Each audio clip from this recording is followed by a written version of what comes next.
Bapak, Ibu, dan Saudara yang dikasihi Tuhan, kita kembali bagaimana kita bisa bertumbuh di dalam Tuhan. Ada lima prinsip yang penting bagi kita bersama-sama.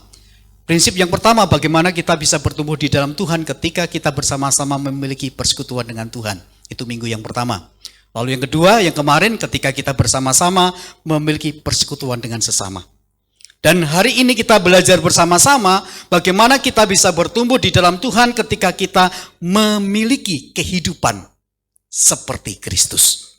Nah, saudara yang dikasihi Tuhan, tentunya ketika kita bersama-sama mencoba untuk mencermati tentang bagaimana kita memiliki kehidupan seperti Kristus, rasanya kita harus melihat siapakah Kristus dan apakah Kristus itu tetap menjadi bagian di dalam kehidupan kita. Saya yakin bahwa ketika kita ada di dunia ini, kita punya idola ya. Siapa yang kita idolakan? Siapa yang menjadi kebanggaan orang-orang yang kita banggakan? Kalau saya mengidolakan Pastor Roni, saya akan mencoba bagaimana caranya saya bisa seperti Pastor Roni. Makanya ketika mulai saat saya sekitar 5 bulan bersama dengan beliau, saya mencoba melihat karena beliau adalah pakar homiletika dan hermeneutik. Saya mencoba, ada hal-hal yang luar biasa yang saya pelajari dan saya mencoba untuk melakukan hal yang sama walaupun tidak sama. Dan pasti tentu lebih tinggi gurunya dibandingkan muridnya, kan seperti itu. Tetapi ini adalah sebagian daripada idola. Siapa yang kita banggakan, siapa yang kita idolakan, kita semestinya harus bagaimana kita mencoba mengupayakan, berjuang supaya kita sama seperti dia. Tentunya ini juga menjadi bagian di dalam perjalanan kehidupan kita. Ketika kita bersama-sama melihat bagaimana Rasul Yohanes menyampaikan kepada orang-orang Kristen Yahudi pada waktu itu, bagaimana dia harus mencermati ada ajaran-ajaran yang sesat di dalamnya, bagaimana ada praktika-praktika kehidupan dalam keberdosaan yang ada di dalam kehidupan orang-orang Kristen Yahudi pada waktu itu. Sesungguhnya Rasul Yohanes ingin memberikan bagaimana prinsip-prinsip yang harus ada, yang harus diikuti, yang harus dilalui, yang harus diperjuangkan di dalam kehidupannya supaya tetap tidak melenceng dari tatanan yang Tuhan kehendaki, sehingga mereka semua orang-orang Kristen Yahudi semestinya harus bertumbuh di dalam Tuhan dan memiliki kehidupan seperti Tuhannya. Tentu ini menjadi bagian di dalam rancangan kehidupan kita sebagai orang-orang yang percaya. Kita sadar, kita tahu kita perlu menjaga dengan bijak, dengan baik. Bagaimana Tuhan kita juga menjaga dengan bijak, dengan baik kehidupannya, menjadi berkat bagi banyak orang. Dan di tengah-tengah masa pandemi sekarang ini yang begitu luar biasa, meningkat dampak yang terjadi. Banyak hamba-hamba Tuhan yang terkena dampak COVID-19. Banyak orang-orang percaya tidak peduli siapapun mereka dari kecil sampai lanjut usia.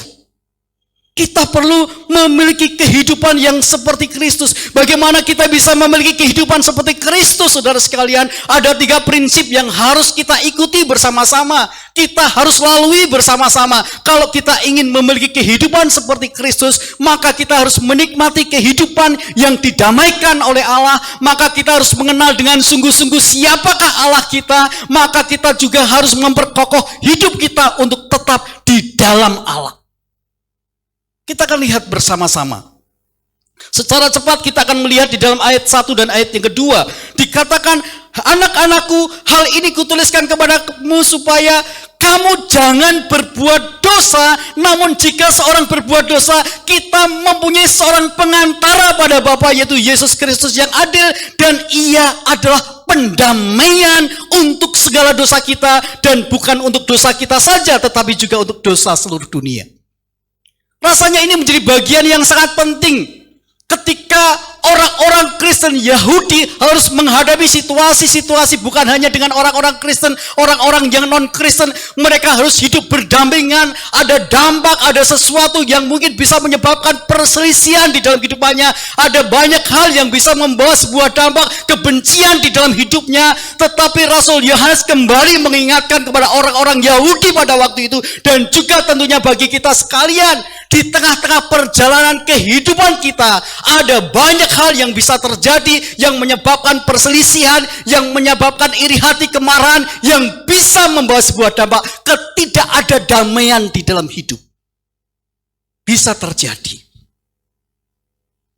Tetapi Tuhan mau bagi kita bersama-sama. Bagaimana kita bisa tetap hidup seperti Kristus, memiliki kehidupan seperti Kristus, kalau kita menikmati kehidupan yang didamaikan. Apakah kita semua adalah orang-orang yang sudah didamaikan oleh Allah? Seorang yang menghadapi situasi yang sulit, mereka adalah seorang yang membutuhkan kedamaian di dalam hidupnya. Masa-masa sekarang ini, banyak orang membutuhkan kedamaian. Serangan-serangan musuh COVID-19 dan lain sebagainya membuat orang takut. Tidak ada damai di dalam hidupnya. Bahkan pergumulan-pergumulan kehidupan kita juga bisa membawa ketidakadamaian, ketidakada sukacita di dalam kehidupan kita.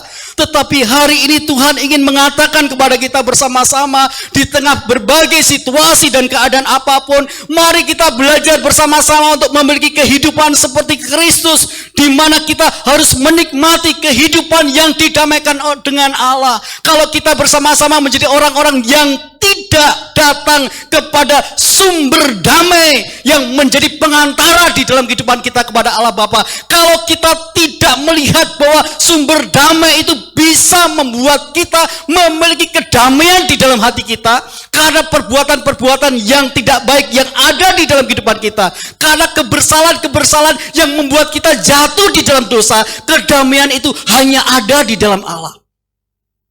Kita tidak akan pernah bisa membawa damai kalau kita tidak didamaikan oleh Allah. Itulah sebabnya saudara yang kasih Tuhan, kalau kita mencermati bagaimana kita bisa didamaikan dengan Allah, maka kita harus sadar bahwa sesungguhnya Kristus adalah satu-satunya sumber damai yang menjadi pengantara menuju ke rumah Bapa. Ada banyak hal yang terjadi di dunia ini, kita patut pikirkan bersama-sama dan kita renungkan. Terkadang kita keluar dari damai sejahtera Allah. Tetapi ketika kita sebagai orang-orang yang percaya kepada Tuhan, Kristus sumber damai itu akan membawa kedamaian di dalam kehidupan kita, bukan hanya di dunia ini. Tetapi pada saatnya kita ke rumah Bapa, ada damai yang luar biasa yang Tuhan bisa nyatakan buat kita. Kristus adalah sumber damai segala dosa kita dikatakan. Bahkan dikatakan juga Kristus sumber damai seluruh dunia. Kalau kita bersama-sama mencermati dan melihat di dalam perjalanan kehidupan kekristenan orang-orang yang percaya kepada Tuhan, sesungguhnya kembali ada hal yang bisa membawa kepada kita kehidupan yang tidak sesuai dengan kehendak Allah, yang melahirkan kebersalahan di hadapan Allah, yang melahirkan kehidupan yang tidak berkenan kepada Allah. Diperlukan sebuah kedamaian, diperlukan kita datang kepada sumber damai, diperlukan supaya Allah mengampuni segala dosa-dosa kita. Dan ketika Allah mengampuni segala dosa-dosa kita, Dia tentu bisa juga mengampuni seluruh dunia yang penuh dengan keberdosaan. Mereka yang meresponi, yang menikmati, yang menyerahkan diri kepada Tuhan, akan berdampak kepada sebuah kedamaian. Ketika kita didamaikan dengan Allah, bukan hanya sekedar kita menikmati kedamaian, tetapi bagaimana kita juga hidup dalam sebuah kedamaian yang Tuhan inginkan ada di dalam hidup kita. Dia sumber damai di dalam Kristus ada di dalam kehidupan kita. Maka ketika kita ada di luar sana, kita harus juga menjadi pembawa damai sejahtera. Kembali saudara sekalian, kita tidak akan pernah bisa menjadi pembawa damai kalau diri kita tidak didamaikan dengan Allah. Ini adalah prinsip yang pertama. Prinsip yang kedua saudara sekalian, kita akan melihat bersama-sama ayat 3 dan ayat yang keempat dikatakan, dan inilah tandanya bahwa kita mengenal Allah, yaitu jikalau kita menuruti perintah-perintahnya. Barang siapa berkata aku mengenal Dia tetapi ia tidak menuruti perintahnya, ia adalah seorang pendusta dan di dalamnya tidak ada kebenaran.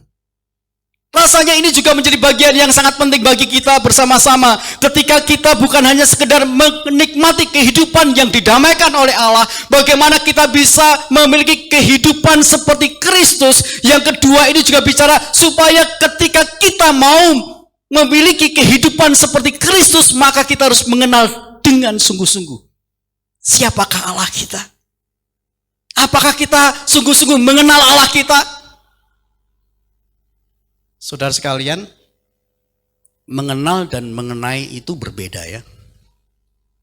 Saya mengenal Pak Tony, berarti saya akan tahu sedalam-dalamnya apa yang dikerjakannya, apa yang dipikirkannya, apa yang menjadi hobinya, apa yang tidak disukainya, kita mengerti dan kita tahu sedalam-dalamnya.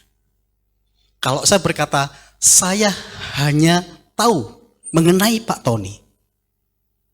Pak Tony itu usianya 73, rambutnya putih, pimpinan Taman Safari.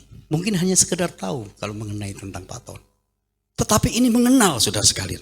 Artinya saudara sekalian, ketika saudara dan saya sungguh-sungguh mengenal Allah, maka saudara mengerti apa yang diinginkan Allah di dalam kehidupan saudara dan saya.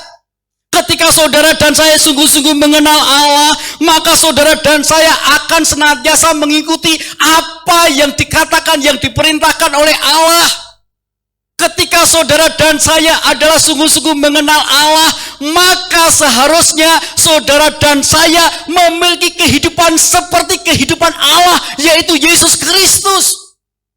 Ketika saudara dan saya mengenal Allah, maka seharusnya hidup saudara adalah kehidupan yang ada di dalam Allah, yang ada di dalam kebenaran Allah, di mana saudara dan saya melakukan kebenaran-kebenaran itu yang diinginkan oleh Allah. Ini menjadi bagian yang penting bagi kita. Seringkali ini yang membuat orang-orang yang percaya jatuh di dalam kehidupan kegelapan karena dia tidak mengenal sungguh-sungguh siapa yang dia yakini. Allah kita adalah Allah yang benar. Apakah kita hidup di dalam kebenaran itu? Allah kita adalah Allah yang sungguh-sungguh mengerti saudara dan saya. Apakah kita juga memiliki kehidupan yang mengerti di antara satu dengan yang lainnya? Ketika kita mengenal Allah, ketika kita benar-benar mengenal Allah, kemudian kita tidak melakukan apa yang diperintahkan oleh Allah. Firman Tuhan dikatakan saudara dan saya adalah seorang pendusta. Saudara, suatu ketika ada seorang tukang roti. Tukang roti ini membeli blue band ya, margarin. Nah, ketika dia membeli margarin tukang roti ini, dia membeli 1 kilo, 2 kilo, 3 kilo. Lalu balasannya tukang margarin ini membeli roti daripada tukang roti ini. Jadi timbal balik saudara sekalian. Sehari, 2 hari, 3 hari, 4 hari, 5 hari, 6 hari, tukang roti ini merasa kenapa ya?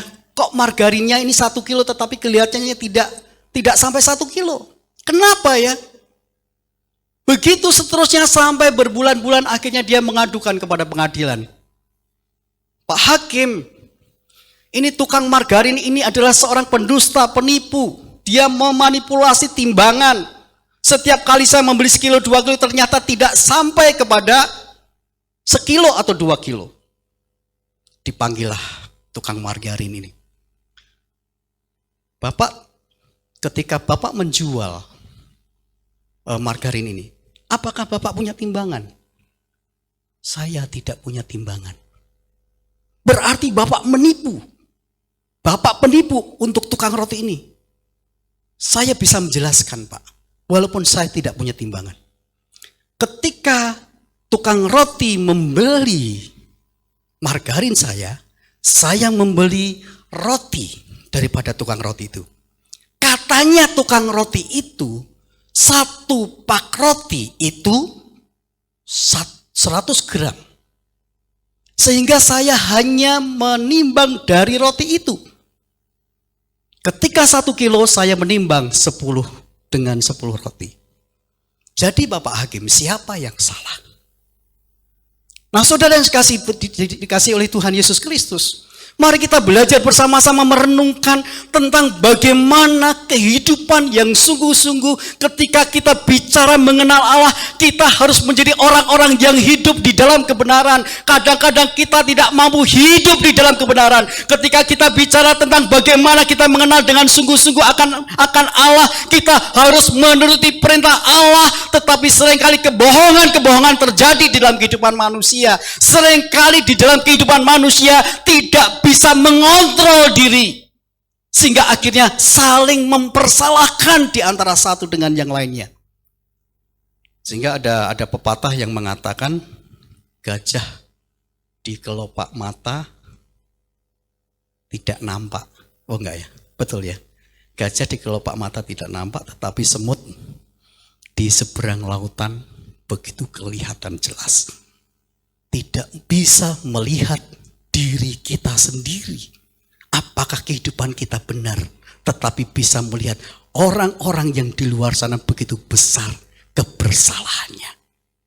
Kita harus bersama-sama menyadari di dalam perjalanan kehidupan kita bersama-sama sebagai orang-orang yang percaya kepada Tuhan, ketika kita ingin sungguh-sungguh bertumbuh di dalam Tuhan dan memiliki kehidupan seperti Kristus, maka saudara dan saya dituntut oleh Tuhan supaya saudara sungguh-sungguh dan benar-benar mengenal siapa Allah saudara. Allah saudara adalah Allah yang benar, sehingga kehidupan saudara semestinya mengidentitaskan diri sebagai orang yang benar di dalam perjalanan hidup saudara.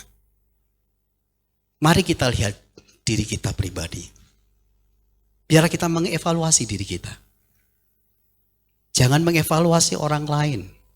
Kalau orang lain saudara lihat, mungkin banyak kebersalahannya, tetapi saudara bisa melihat di dalam diri saudara sendiri apakah saudara adalah orang-orang yang benar di hadapan Tuhan. Ini menjadi bagian yang penting bagi kita. Tetapi bagian yang lebih penting lagi saudara sekalian di dalam ayat yang di bagian prinsip yang ketiga, bagaimana kita bisa memiliki kehidupan seperti Kristus adalah ketika kita senantiasa memperkokoh kehidupan kita untuk senantiasa ada di dalam Tuhan. Senantiasa ada di dalam Kristus. Dikatakan, tetapi barang siapa menuruti firman-Nya di dalam orang itu, sungguh sudah sempurna kasih Allah. Dengan itulah kita ketahui bahwa kita ada di dalam Dia. Barang siapa mengatakan bahwa ia ada di dalam Dia, ia wajib hidup sama seperti Kristus. Sekali lagi ayat yang ke-6 mengatakan, ia ada di dalam Dia, ia wajib hidup sama seperti Kristus. Rasanya ini menjadi kunci bagi kita untuk mempraktekkan kehidupan kita ketika kita ada di dunia ini. Sulit memang, karena banyak orang-orang yang pasti menilai diri kita. Seringkali kita memperkatakan hal-hal yang tidak baik dalam pembicaraan kita. Tetapi bagaimana kita kembali ditempa oleh Tuhan pada hari ini ketika kita ada di dalam Kristus. Ketika kita ada di dalam Dia. Ketika kita ada di dalam Tuhan Yesus Kristus, maka yang Kristus yang hidup di dalam kehidupan kita ini seharusnya membawa dampak bagaimana sifat-sifat Kristus tercermin melalui kehidupan kita hari lepas hari. Ketika Tuhan mengatakan, barang siapa mengatakan ia ada di dalam Dia, ia wajib hidup sama seperti Kristus, maka ketika kita tetap ada di dalam Kristus, seharusnya memberikan kehidupan yang berdampak bahwa kehidupan kita dibuktikan melalui cerminan kehidupan Kristus yang ada dalam hidup kita. Bahkan saudara sekalian di dalam ayat yang kelima juga dikatakan, di dalam orang itu sungguh-sungguh sudah sempurna kasih Allah, bahwa kita ada di dalam Dia. Ketika kita ada di dalam Dia, maka seharusnya kita berdampak dalam sebuah perwujudan kesempurnaan kasih Allah yang adalah kasih yang sempurna. kasih yang tanpa batas. Kasih yang tidak melihat situasi dan keadaan. Kasih yang tidak melihat status. Tetapi kasih yang sempurna adalah bagaimana kita bisa mengasihi sebagaimana adanya orang-orang yang ada di sekitar kita. Saudara yang sekasih di dalam Tuhan, mari kita belajar bersama-sama merenungkan firman Tuhan hari ini. Apakah kita adalah orang-orang yang sudah memiliki kehidupan seperti Kristus? Mari kita melihat, mengevaluasi. Jikalau saya sudah hidup seperti Kristus, mari kita lihat apakah kita adalah orang-orang yang didamaikan oleh Allah dan menjadi pembawa damai? Apakah kita adalah orang-orang yang sungguh-sungguh mengenal Allah sehingga kita mencerminkan sifat-sifat Allah di dalam kehidupan kita? Apakah kita sungguh-sungguh adalah orang-orang yang memperkokoh hidup untuk di dalam Allah sehingga kita mendampakkan hidup kita akan kasih Allah yang sempurna dan pembuktian hidup sebagai orang yang hidup seperti Kristus? Kalau belum, mari kita mengakui di hadapan Tuhan. Kita memperbarui hidup kita, kita bertobat. Kalau sudah, bersyukurlah. Lanjutkan pembuktian saudara sebagai orang-orang yang hidup seperti Kristus. Mari kita akan bersama-sama melihat di dalam kehidupan kita. Sebelum tim Saum Safari didoakan, kita lihat diri kita. Mari kita mengikuti firman Tuhan ini. Supaya ketika Saum Safari ini sungguh-sungguh boleh ada. Bukan hanya demi dan untuk kebersamaan dan kebersatuan, kenyamanan bagi seluruh Taman Safari Indonesia, tetapi juga menjadi bagian pembentukan karakter dalam kehidupan tim Saum Safari. Mungkin bisa diklik bagian yang terakhir. Saudara, mari kita akan mencoba untuk berjuang bersama-sama. Memang ada 4 orang ini. Putra boleh maju ke depan. Putra seorang manajer, walaupun masih muda, tolong hargai dia. Karena dia menjadi seorang pemimpin. Lalu kita, Ibu Yuli bisa maju ke depan. Sebagai chief, kepala chief yang sudah terkenal seantero dunia. Ibu Mimin sebagai asisten chief. Dan kita juga bersyukur yang boleh bergabung dengan kita ada Albert Telambanua. Hari Selasa baru bisa bergabung dengan kita. Lulusan STT dan biarlah dia sebagai pelayan saung juga bisa menjadi salah satu bagian daripada sarana Injil terberitakan. Bisa menghadap ke sana, Bu. Selanjutnya kami serahkan kepada Pastor Roni untuk boleh dapat menolong, untuk berdoa, bahkan untuk hal apapun. Sampai pada ibadah ini selesai, Pastor Roni akan menolong kita.